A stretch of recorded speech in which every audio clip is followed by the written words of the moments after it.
இப்போ நம்ம வந்து பட்டாசு பாக்ஸ் பண்ண போறோம். வாங்க பார்க்கலாம். என் வாழ்க்கையில் இன்னும் நான் எல்லா குடும்பங்களை பார்க்கணும்னு இருக்கும் எனக்கே தெரியல.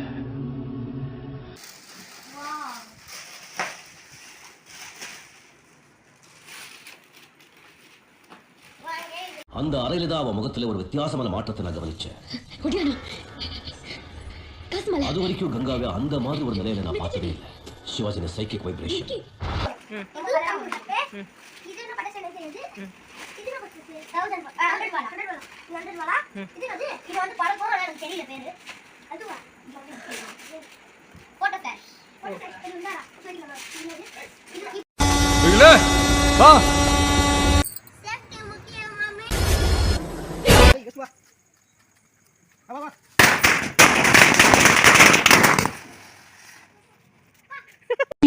ஆளை பார்த்தா டம்மி பீஸா இருக்க, பயங்கரமான ஆளா இருக்கேடா.